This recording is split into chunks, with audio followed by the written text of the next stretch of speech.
Hello students, this is doctor Vijay Juar from Anand tutorials. सो आज का video हमारा रिफ्रैक्शन ऑफ लाइट पे है। तो रिफ्रैक्शन ऑफ लाइट मतलब क्या होता है? तो रिफ्रैक्शन ऑफ लाइट का डेफिनेशन यहाँ लिखा है, light changes its direction when going from one transparent medium to another transparent medium and this is called refraction of light.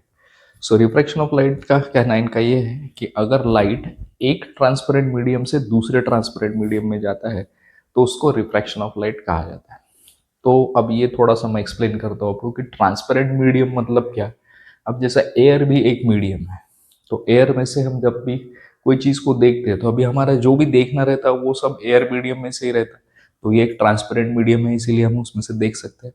अब जैसे मान लेते हैं कि हम ये जैसा मेरा चश्मा है, तो इस स्पेक्टेकल में से जब भी मैं देखता हूँ, इसके लेंसेज में से जब भी देखता हूँ तो भी रिफ्रैक्शन होता है। मतलब इनके बीच में मेरी आँख और ये चश्मे के बीच में जो हवा है वो दैट इज एयर, ये एक ट्रांसपेरेंट मीडियम है। फिर ये जो लेंसेज लगे हुए हैं, ये लेंसेज भी एक ट्रांसपेरेंट मीडियम है। तो हम एक ट्रांसपेरेंट मीडियम से दूसरे ट्रांसपेरेंट मीडियम में गए। फॉर एग्जांपल, हम एयर में से फिर ग्लास में गए और फिर ग्लास में से फिर एयर में गए। तो ये सब ट्रांसपेरेंट मीडियम है। तो जब भी लाइट पास होता है एक ट्रांसपेरेंट मीडियम से दूसरे ट्रांसपेरेंट मीडियम में, तो उस अपना डायरेक्शन वो चेंज कर देता है और उस चेंज ऑफ डायरेक्शन को ही हम रिफ्रैक्शन ऑफ लाइट कहते हैं। तो सबसे पहले हम यहाँ देख लेते हैं। ये देखिए, ये इंसिडेंट रे है, ये एयर है और ये ग्लास है। तो इंसिडेंट रे आया, फिर उसने सपोजिटली ये डॉटेड लाइन के हिसाब से सीधा जाना चाहिए था, पर वो सीधा ना जाते हुए क्या हुआ, वो बेंट हो गया ऐसे। फिर यहाँ तक गया और फिर बाहर निकलते वक्त और बेंट हो गया। तो ये जो पूरा प्रोसेस है, इसी प्रोसेस को हम रिफ्रैक्शन ऑफ लाइट कहते हैं। इंसिडेंट रे आने के बाद यहाँ गया, यहाँ से इस चीज़ को नॉर्मल कहते हैं। तो ये नॉर्मल के पास आ गया। फिर जब यहाँ से यहाँ तक गया, फिर वो बाहर निकलते समय नॉर्मल से दूर चला गया। तो इस प्रोसेस को हम लोग क्या कहते हैं? This is called as refraction of light.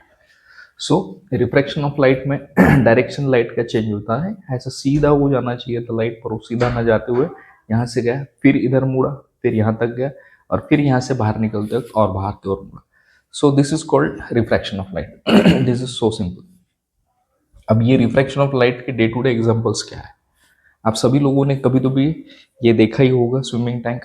अब स्विमिंग टैंक में जब देखते हैं हम लोग, तो क्या होता है, स्विमिंग टैंक का जो बॉटम है वो ऐसा लगता है कि काफ़ी ऊपर है। आप अगर देखते ही किसी भी स्विमिंग टैंक को अगर देखते तो आप उसके डेप्थ का जजमेंट नहीं ले सकते। हमको ऐसा लगता है कि इसका डेप्थ बहुत कम है, बट एक्चुअल जब हम जंप करते तो हमको उसका एक्चुअल डेप्थ क्या है वो पता चलता है। और एक्चुअल डेप्थ हरदम जो हम सोचते हैं उस डेप्थ से ज़्यादा होता है। उससे भी एक सादा एग्जांपल अगर हम बताना चाहेंगे, तो एक आप ये लीजिए ग्लास, कांच की ग्लास लीजिए और उसमें पानी भर दीजिए और कोई चीज़ उसमें डाल दीजिए, जैसे फॉर एग्जांपल पेन डालिए। तो आपको ऐसा लगा कि पेन ग्लास में जाने के बाद बेंड हो चुका है।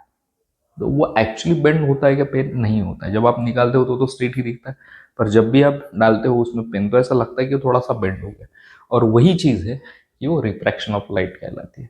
कि हम जब देखते हैं तो हमारे आँख में से निकलने वाला लाइट रे सबसे पहले एयर में से पास होता है और फिर वो पानी में जाता है। तो क्या हो रहा है, दो ट्रांसपेरेंट मीडियम आ गए, एक आ गया एयर और दूसरा हो गया पानी। तो जब एयर में से वो लाइट रे जाता है और पानी के अंदर फिर ट्रैवल करके उस ऑब्जेक्ट तक जाता है, तो there is a change in path, और ये चेंज इन पाथ की वजह से ही वो पेन हमको बेंड हुआ दिखाई देता है। So this is nothing but refraction of light. अब देखते हैं हम लोग इसकी थोड़ी टर्मिनोलॉजी देखते हैं। तो टर्मिनोलॉजी में ये है आई।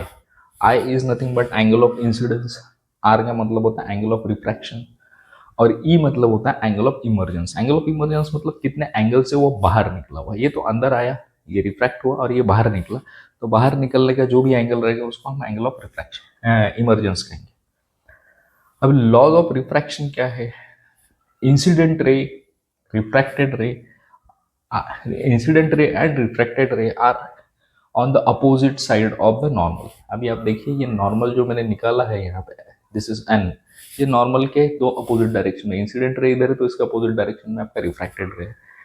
Refracted ray, incident ray, refracted ray and normal are in the same plane. ये एक ही प्लेन में होते हैं। ये आपका फर्स्ट लॉ ऑफ रिफ्रैक्शन है। और सेकंड लॉ ऑफ रिफ्रैक्शन ये कहता है कि ratios of sine of incidence angle and sine of refraction angle is constant, and that is sin I upon sin r is equal to constant. तो ये for a pair of medium, तो ये क्या होता है, पेयर ऑफ मीडियम मतलब होता है जैसे हमने एयर और ग्लास लिया है, तो एयर और ग्लास के लिए ये रेशियोज हरदम कांस्टेंट रहेंगे, sine I divided by sine R. तो ये साइन कॉस थीटा जो हम ट्रिग्नोमेट्री में पढ़े, वो ट्रिग्नोमेट्री का ही साइन कॉस थीटा यहाँ पे हमने लिया हुआ है। अब देखते हैं हम लोग रिफ्रैक्टिव इंडेक्स। अभी ये जो हमने देखा है sine I upon sine R, यही रेशियो को रिफ्रैक्टिव इंडेक्स भी कहा जाता है, और ये कांस्टेंट रहता है किसी एक दो पेयर, मतलब पेयर ऑफ मीडियम के लिए ये कांस्टेंट रहता है। The value of refractive index is different for different medium. अब जैसे आपने देखा एयर में से आपने पानी में देखा तो आपको अलग रिफ्रैक्टिव इंडेक्स दिखेगा, एयर में से जब आप ग्लास में देखोगे तो आपको अलग रिफ्रैक्टिव इंडेक्स आएगा। मतलब जैसे जैसे आप मीडियम चेंज करते हैं, अभी इसमें एयर तो सेम है बट एक जगह हमने ग्लास लिया और एक जगह वाटर लिया, तो यहाँ पे आपको रिफ्रैक्टिव इंडेक्स अलग अलग नजर आएंगे ये रेशियोज अलग अलग नजर आएंगे। The value of the refractive index are different for different media.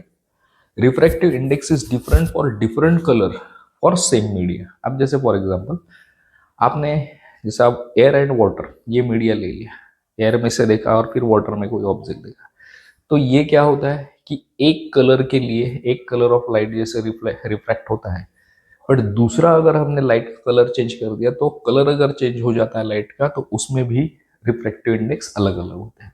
जैसे लाल कलर का लाइट अगर रहा तो अलग तरीके से रिफ्रैक्ट होगा, yellow different colour different angle से रिफ्रैक्ट होगा सो जैसे कलर में चेंज होता है वैसे ही इसमें भी चेंज हो जाएगा। सो ये आपको नोट करना पड़ेगा। Refractive index of a medium with respect to vacuum is called absolute refractive index. अब देखो इसमें कोई भी हमने मीडियम ले लिया, जैसे ग्लास ले लिया या फिर वाटर ले लिया, बट अगर मान लो कि जो दूसरा मीडिया अब तक हम एयर ले रहे थे वो एयर ना रहते हुए अगर वैक्यूम रहा, मतलब हम स्पेस में जाते हैं और स्पेस में से किसी ग्लास में से हम कोई चीज़ देखने की कोशिश करते हैं स्पेस में, तो फिर क्या हो जाएगा, उसका रिफ्रैक्टिव इंडेक्स जो रहेगा उसको हम क्या करेंगे, absolute refractive index of glass और absolute refractive index of water ऐसे। अब चौथा पॉइंट है refractive index depends upon the velocity of the light in the medium. मतलब लाइट को ट्रैवल करते समय आपको जो वेलोसिटी रहती है लाइट की, आपको पता है कि light is the fastest moving object और fastest moving thing in the universe.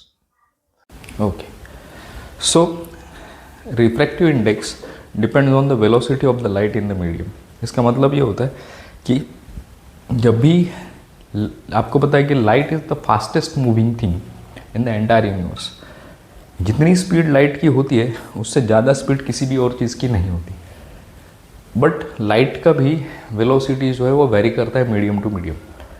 For example glass में से जो लाइट पास होता है उसकी वेलोसिटी अलग रहती है, पानी में से जो लाइट पास होता है उसकी वेलोसिटी अलग रहती है, एयर में से अलग और वैक्यूम में से अलग। सो इसी चीज़ को हमको ध्यान में रखना पड़ता है कि वो काय पे डिपेंड करता है, refractive index, velocity of the light in the medium.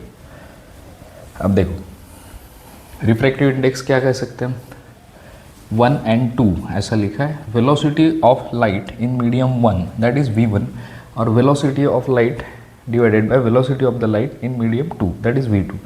तो ये v1 अपॉन v2 क्या हो गया, this is nothing but the refractive index. अभी ये क्या है 1 and 2, refractive index of the second medium with respect to medium 1, ये कहा जाता है refractive index of the second medium with respect to medium 1। तो मतलब क्या होता है कि आपको पता है कि अलग अलग मीडियम में जब लाइट पास होता है तो उसकी वेलोसिटी चेंज होती है, तो ये डिपेंड करता है कि पहला मीडियम कौन सा है और दूसरा मीडियम कौन सा है, उसमें आपको चेंज ऑफ जो स्पीड है या वेलोसिटी है वो आपको नजर आएगी। जैसे 2 and 1 refractive index of first medium with respect to second medium और मीडियम 2 ऐसे, तो इनको इस तरीके से एक्सप्रेस किया जाता है।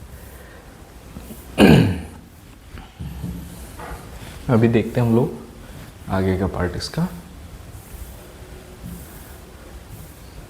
अब देखो refraction of light in different medium, तो रिफ्रैक्शन ऑफ लाइट कैसे होता है।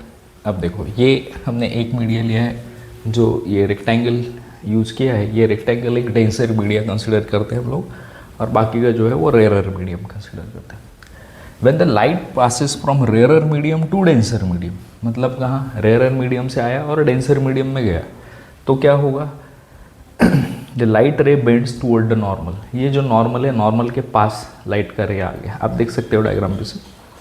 अब दूसरी केस हमने दी है कि when light ray passes from denser medium to rarer medium. Denser medium मतलब ये डेंसर मीडियम, यहाँ से ये लाइट रेयरर मीडियम में गया, मतलब बाहर गया, तो क्या हो गया, light ray bends away from the normal. अब ये नॉर्मल है, नॉर्मल से ये दूर जा रहा है, आप देख सकते हो। और अगर incident ray is perpendicular to the medium then there is no refraction. ये जैसा है वैसा ही सीधा अंदर आ जाएगा। सो ये है 3 केसेस कि जब हम rarer medium to denser medium में आते हैं तब, फिर जब हम denser medium to rarer medium में आते हैं तब, और ये तीसरी जो केस है जब कोई भी चीज़ हम परपेंडिकुलर देखते हैं, एक सीधा, जैसे हम बिल्कुल सीधा झुक के स्विमिंग टैंक में अगर देख रहे हैं तो हमारे आँख से निकलने वाली लाइट रे जो रहेगी वो पानी का जो लेयर रहेगा उसको परपेंडिकुलर रहेगी, और वो परिस्थिति में आपको रिफ्रैक्शन नहीं होगा, आपको पानी की एक्चुअल डेप्थ दिख सकती है ऐसे परिस्थिति में। So this is there. अब देखते हैं हम लोग effects of refraction of light. अभी ये रिफ्रैक्शन ऑफ लाइट जो है वो कॉमन लाइफ में हमको कहाँ दिखता है, डे टू डे लाइफ में हमको कहाँ दिखता है, तो twinkling of star is a good example कि हमको यहाँ पे रिफ्रैक्शन ऑफ लाइट हम देख सकते हैं या समझ सकते हैं रिफ्रैक्शन ऑफ लाइट। तो ट्विंकलिंग ऑफ स्टार का मतलब क्या होता है, जब हम आसमान में देखते हैं तो स्टार्स जो ऐसे चमकते हुए नज़र आते हैं। चमकते मतलब एग्जैक्टली क्या होता है, वो कभी डिम होते हैं और कभी शार्प आता है उसका लाइट, कभी डिम कभी शार्प, ये चलता रहता है, उसका पोजीशन भी चेंज होते दिखता है हम लोगों को। तो ये बात, तो ये होता कैसा है इसके बारे में थोड़ा समझ लेते हैं हम लोग। आपको एक चीज़ पता होगी कि जैसे जैसे हम ऊपर जाते जाते हैं, मतलब अर्थ सरफेस से ऊपर आसमान की ओर टुवर्ड द स्काई, तो क्या होता है, एयर की डेंसिटी जो होती है वो कम कम होते जाती है। सबसे ज़्यादा डेंस एयर जो रहती है वो अर्थ सरफेस पर रहती है, और जैसे जैसे हम अर्थ सरफेस से ऊपर जाने की कोशिश करते हैं वैसे वैसे एयर की डेंसिटी कम होती जाती है। अब जो कि आपको पता है कि अगर डेंसिटी में चेंज होता है तो डेंसिटी में चेंज होने के बाद ये होगा कि लाइट को ट्रैवल करने के लिए उसकी वेलोसिटी चेंज होगी, और वेलोसिटी चेंज होगी तो फिर क्या होगा, फिर तो ऑब्वियसली रिफ्रैक्शन हो गई, जैसे हमने पिछले केस में देखा कि रिफ्रैक्शन होगा। तो यहाँ हम डेंसर मीडियम है, जैसे हम अर्थ सरफेस पे खड़े हैं और हम कहीं दूर स्टार को देख रहे हैं, तो आपको पता है स्टार तो स्पेस में रहने वाली है, तो स्पेस में डेंसिटी क्या रहेगी एयर की, लगभग 0, एयर रहती ही नहीं है वहाँ पे, कुछ भी नहीं रहता। तो उसके चलते क्या हो जाएगा कि डेंसिटी बहुत कम हो जाएगी, तो हम डेंसर मीडियम से रेयरर मीडियम की ओर देखेंगे। तो डेंसर मीडियम से रेयरर मीडियम में देखने के कारण क्या हो जाएगा, आपका जो लाइट सीधा ट्रैवल होना चाहिए वो सीधा ना ट्रैवल होते हुए बेंट होते हुए दिखाई देगा। तो ठीक है, इसके कारण क्या होगा कि स्टार की जो पोजीशन एक्चुअल है वो एक्चुअल पोजीशन न देखते हुए हमको अपेरेंट पोजीशन दिखाई देंगे। अपेरेंट मतलब जो सही नहीं है या काल्पनिक है, जैसा हमको दिखाई देता है उस पोजीशन में स्टार ना रहते हुए किसी और पोजीशन में और रहता है, ये बात। उसके बाद में और एक खास बात है कि अभी ट्विंकलिंग कैसे नज़र आएगा। तो ट्विंकलिंग नज़र आने के पीछे क्या रहता है कि आप जैसे हमने सोच लिया कि एयर यहाँ पर डेंस रहती है ज़मीन पे या अर्थ सरफेस के ऊपर, और जैसे जैसे हम दूर जाते जाते हैं अर्थ सरफेस से वैसे वैसे डेंसिटी एयर की कम होती जाती है। बट इसमें भी ये जो कम वाली डेंसिटी, इसमें भी चेंजेस होते जाते हैं। चेंजेस इस बात के लिए होते जाते हैं क्योंकि हवा चलती रहती है, कभी डेंसिटी कम कभी ज़्यादा, कभी कम कभी ज़्यादा, ये सब चलते रहेगा, टेम्परेचर पे भी डिपेंड करेगा। तो ये सारी चीज़ें जब हम समराइज करते तो कभी कभी हम लोगों को स्टार दिखाई नहीं देता, या उसका लाइट कभी कभी डिम हो जाता है, कभी ब्राइट हो जाता है। तो उसके कारण क्या होता है कि ये ट्विंकलिंग का प्रोसेस हमको नज़र आता है ट्विंकलिंग ऑफ स्टार में। अब मिरेज जो रहता है, मिरेज का मतलब क्या होता है कि बहुत दूर, अगर मान लो अभी जैसे समर सीज़न है, काफ़ी गर्म है एटमॉस्फेयर, हमारा क्लाइमेटिक कंडीशन काफ़ी गर्म है, हम किसी रोड से ट्रैवल कर रहे कार में, बहुत दूर तक अगर हम वो स्ट्रेट रोड को देखते हैं तो हमको कुछ चीज़ें ऐसी नज़र आती है कि झाड़ जो रहते हैं वो उल्टे नज़र आते हैं, या ऐसा लगता है कि रास्ते पे पानी है, रोड पे पानी है, झाड़ उल्टे नज़र आ रहे हैं, कुछ इमेजेस उल्टी नज़र आती है। तो ये सारा मिरेज के कारण होता है। अब मिरेज के कारण इस बात के लिए होता है कि जब भी मैंने जैसे बताया आपको कि हवा जो रहती है उसकी डेंसिटी कम या ज़्यादा होती है तो आपको ये सारे चेंजेस नज़र आते हैं। अब रोड जो काफ़ी गर्म हो चुकी है तो उसके पास की एयर भी गर्म हो जाएगी, और एयर अगर गर्म हो जाती है तो उसकी डेंसिटी भी कम हो जाएगी। अब जब आप कार से देखते हो या कहीं दूर रास्ते पे खड़े होकर वो चीज़ को देखते हो तो उस वक्त आपको एक डेंसिटी का चेंज जो है वो कंटिन्यूस होते जाता है, ऊपर नीचे कम ज़्यादा डेंसिटी होती जाएगी, और उसके कारण आपको मिरेज दिखाई देता है। तो ये दोनों भी प्रोसेसेस किस बात की वजह से होती है कि मीडियम की डेंसिटी अगर वेरी हो जाती है। इसमें से हमने एक चीज़ सीख ली कि मीडियम की डेंसिटी अगर वेरी होती है तो उससे हमको ये इफेक्ट दिखाई देते हैं, ट्विंकलिंग ऑफ स्टार और मिरेज। तो ये हो गया आपका ट्विंकलिंग ऑफ स्टार और मिरेज के बारे में। अब उसके बाद में हम लोग देखते हैं dispersion of light. Dispersion of light क्या होता है? डिस्पर्शन ऑफ लाइट का मतलब होता है the process of separation of light into its component colour while passing through a medium is called as dispersion of light. अभी कैसा होता है कि लाइट एक्चुअली जो कॉमन लाइट रहती है हमको जो दिखाई देती है, ये लाइट 7 कलर की बनी रहती है, violet, indigo, blue, green, yellow, orange और रेड। इसको विबग्योर करते हैं हम लोग। तो ये है सीक्वेंस इसका विबग्योर का। अब विजिबल लाइट में कितनी वेवलेंथ रहती है? 400 नैनोमीटर से लेके 700 नैनोमीटर तक, मतलब 400 nanometre to 700 nanometre is the range of visible light. ये इंपॉर्टेंट है कि विजिबल लाइट कहाँ से कहाँ तक होती है। तो 400 नैनोमीटर की वेवलेंथ से लेके 700 नैनोमीटर की वेवलेंथ तक आप ये लाइट को देख सकते हो। अगर इस लाइट की वेवलेंथ इससे ज़्यादा हो जाए, 700 नैनोमीटर से ज़्यादा हो जाए या 400 नैनोमीटर से कम हो जाए, तो ये दोनों परिस्थिति में हमको लाइट दिखाई नहीं देगी। तो ये नीचे की लाइट को हम लोग कहते हैं अल्ट्रा वायलेट, और इसके बाद की जो लाइट रहती है 700 नैनोमीटर के बाद जो ज़्यादा वेवलेंथ वाली लाइट रहती है उसको हम इंफ्रारेड लाइट कहते हैं। तो हमको इंफ्रारेड और अल्ट्रा वायलेट रेज दिखाई नहीं देंगे, पर वायलेट से लेकर रेड तक ये सारे हमको दिखाई देते हैं। तो डिस्पर्शन क्या होता है इसको देख लो। अब डिस्पर्शन बेसिकली हमने प्रिज्म लिया, ग्लास का प्रिज्म। अब यहाँ से एयर मीडियम से सनलाइट गया, यहाँ पे हमने प्रिज्म रखा, ये ग्लास का प्रिज्म है। तो आपको पता है ये मीडियम क्या हो गया? Rarer medium. प्रिज्म क्या हो गया? Denser medium. जब लाइट इसमें से पास होगी तो ये जो मैंने लाइट रे सीधा दिखा हुआ है सनलाइट का, ये एक्चुअल ऐसा जाना चाहिए ऐसा सपोजिटली, बट ऐसे न जाते हुए ड्यू टू डेंसिटी डिफरेंस इसमें हो जाएगा रिफ्रैक्शन। और रिफ्रैक्शन के वक्त ये देखिए सबसे कम बेंड होता है रेड और सबसे ज़्यादा बेंड होता है वॉयलेट, और ये बाकी सारे कलर्स इनके बीच में आते हैं, red, orange, yellow, green, blue, indigo and violet. So इसी को क्या कहते हैं हम लोग? Dispersion of light. तो फिर से एक बार हम डेफिनेशन देख लेते हैं। The process of separation of light into its component colours while passing through medium is called dispersion of light. This is nothing but dispersion of light. Visible light wavelengths 400 nanometer to 700 nanometer. And what are the different colors? Violet, indigo, blue, green, yellow, orange and red. So ये sequence भी, और ये sequence भी याद रखना है आपको। Just you should not be knowing the names, but उसका sequence भी बराबर आना चाहिए। अब सबसे important point है ये partial and total internal reflection. Partial and total internal reflection है ये, रिफ्रैक्शन नहीं है। This is different than refraction. Reflection क्या होता है? अगर आपके पास मिरर है और आपके पास टॉर्च है, तो आप टॉर्च जलाओ और मिरर पे उसका फोकस करो, तो you will see that light is getting reflected somewhere. यह है रिफ्लेक्शन। और रिफ्रैक्शन का मतलब क्या होता है कि अगर आप ग्लास में से या पानी में पेन डुबो के रखते हो तो वो बेंड जो दिखाई देती है पेन हमको, वो जो होता है उसको कहते हैं रिफ्रैक्शन। तो रिफ्रैक्शन का फिनोमेना कैसा रहता है कि रिफ्रैक्शन के लिए लाइट उस मीडियम के आर पार जानी चाहिए या उस मीडियम में जानी चाहिए लाइट।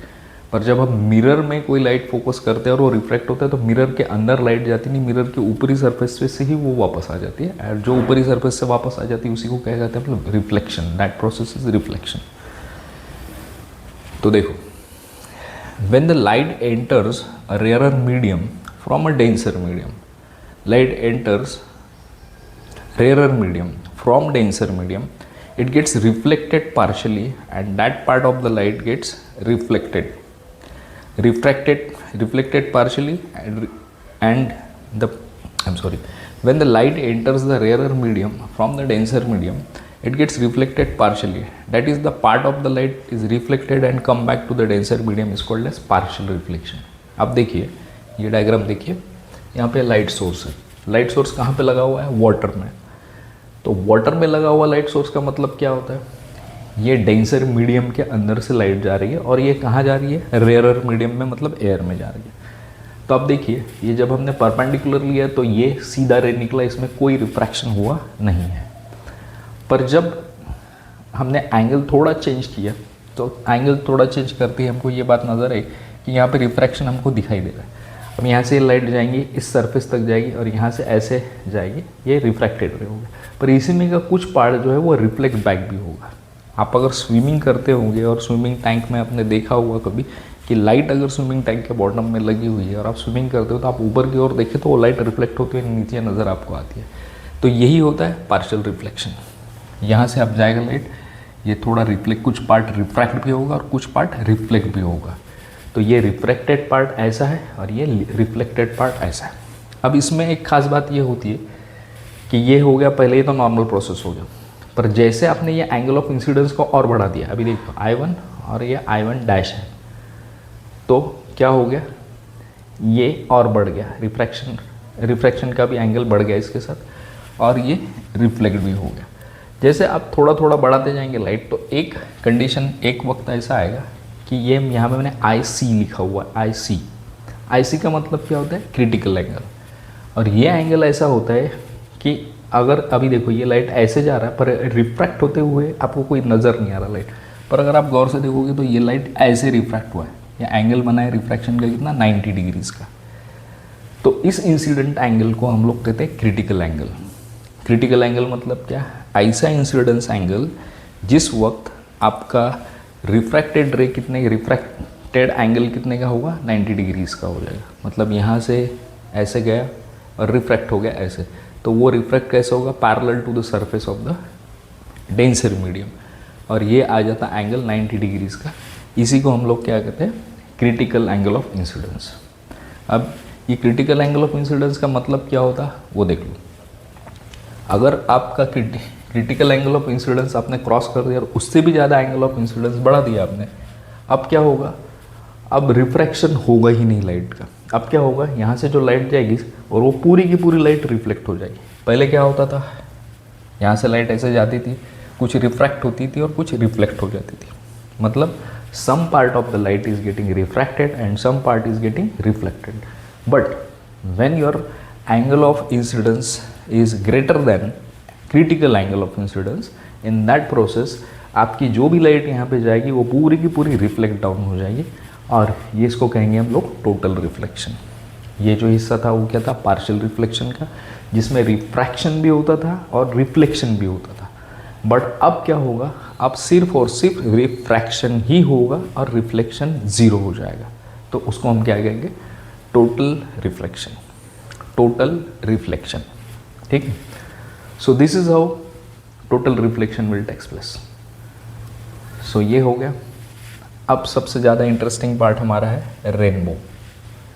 अब रेनबो में अब तक जितनी भी प्रोसेसेस हमने लाइट के बारे में पढ़ी है, ये सारे की सारी प्रोसेसेस आपको रेनबो में दिखाई देंगी. तो चलो देखते हैं रेनबो. अभी रेनबो एक्चुअली होता कैसा है वो देख लो. रेनबो क्या है कि सनलाइट जब किसी भी वाटर के ड्रॉपलेट के अंदर जाती है, ये एग्जांपल आपने बहुत बार देखा भी होगा कि जैसे बारिश वगैरह आती है और अगर सनलाइट रहती है उस टाइम में, तो आप उस पानी के बूंद में से देखते हो तो आपको ये रेनबो जैसे कलर नज़र आते हैं थोड़े थोड़े. अब बारिश में ही कैसा, थोड़ी सी बारिश कहीं हो गई और तब सन अगर निकल आता है या सनलाइट रहता है, तो उस प्रोसेस में उस वक्त हम लोगों को रेनबो दिखाई देता है. तो रेनबो में एक्चुअली होता क्या है वो देखो. रेनबो क्या करेगा? यहाँ से लाइट रे आएगा.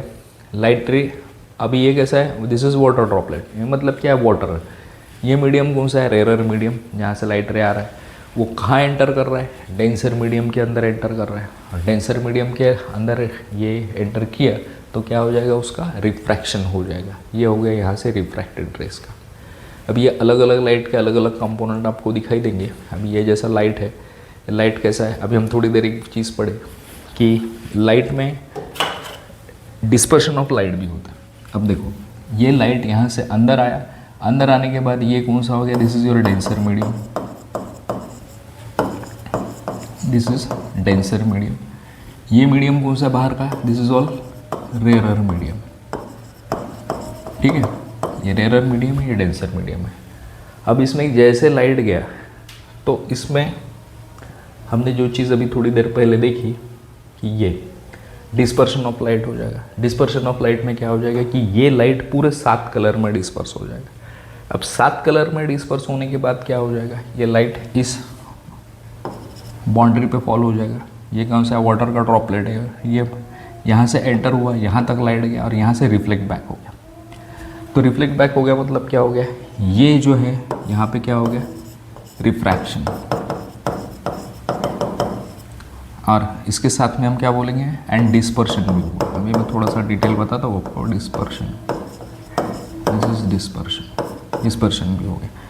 और जब इस सरफेस को लगाई गया लाइट यहाँ तक, यहाँ से रिफ्लेक्ट बैक भी हो गया।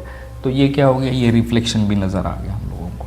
तो इसमें 3 चीज़ें दिखाई दी। When light enters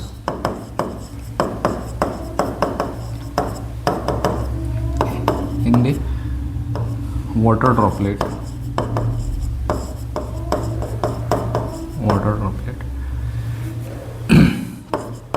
refraction, wait,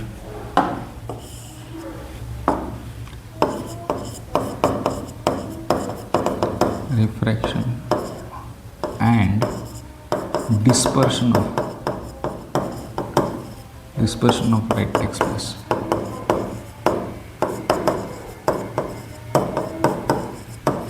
तो ये क्या होगा, अपना पाथ तो वो चेंज कर ही देगा लाइट, पर वो साथ ही साथ पूरे 7 इसमें डिस्पर्स हो जाएगा, 7 कलर्स में डिस्पर्स हो जाएगा। जैसे हमने देखा था रेड, इंडिगो, ब्लू, विबगोर जो पूरा देखा आपने, तो वो विबगोर में पूरा का पूरा आ जाएगा, ये इस यहाँ तक आ जाएगा। पाथ भी चेंज कर दिया उसने और साथ साथ क्या हो गया, वो डिस्पर्स भी हो गया। तो ये दोनों के दोनों पॉइंट एक ही जगह पे आ जाते हैं, dispersion of light as well as refraction of light. जब वो दूसरे सरफेस तक आ जाएगा ड्रॉपलेट के, ये पहली बाउंड्री होगी ड्रॉपलेट के और ये दूसरी बाउंड्री तक आ जाएगा, तब क्या हो जाएगा, there will be reflection of light, reflection of light from the boundary of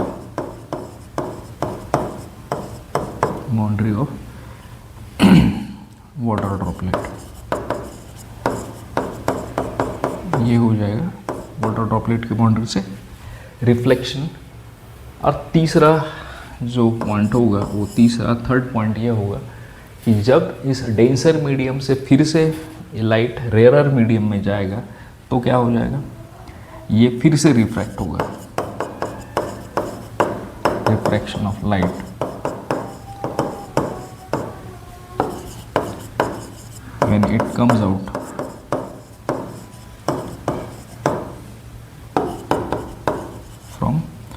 water